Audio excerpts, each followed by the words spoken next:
মাছে ভালো করে এই নুন হলুদগুলো মাখিয়ে রেখেছি মাছের মাথাতে। এবার এই যে কড়াইতে সর্ষের তেলটা গরম হয়ে গেছে, এই গরম কড়াইয়ের সর্ষের তেলের মধ্যে মাছের মাথাগুলোকে ছেড়ে দেবো, ভাজবো, আগে ভেজে নিই।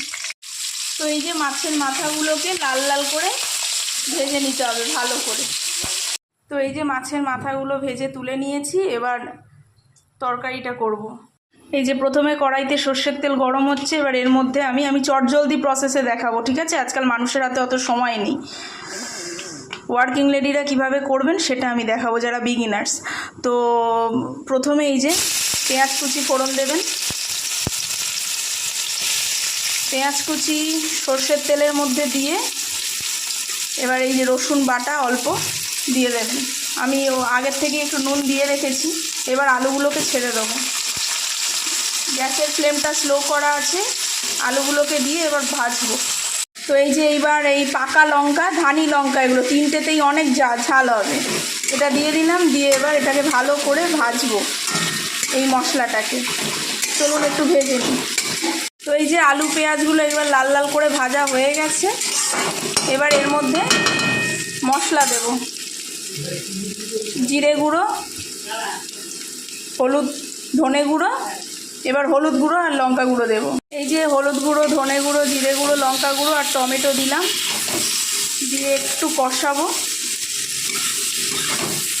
এবার এর মধ্যে এই যে আদা বাটাটা দিয়ে দেবো, দিয়ে জল দিয়ে 3 প্রস্থে কষিয়ে নেব।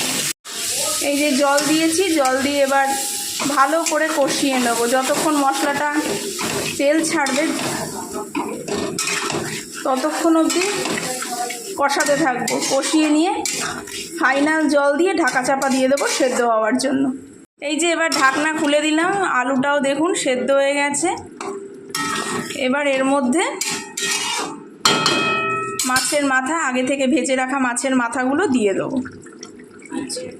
ভালো করে এখানে দিয়ে।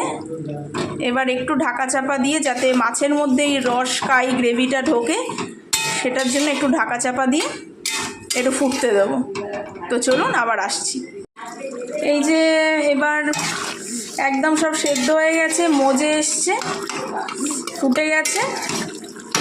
আপনারা চাইলে একটু গরম মশলা গুঁড়ো দেবেন, কিন্তু আমি এই মাছের ফ্লেভারটাই রাখতে চাই, সেই জন্য আমি আর গরম মশলা দেবো না। তো একটু ধনে পাতা থাকলে ভালো ছিল, বাট আজকে বারণ তো নেই আমার, তো এইভাবেই নামিয়ে নেব। তো রেডি হয়ে গেল ফিশ হেড কারি, মাছের মাথার কালিয়া।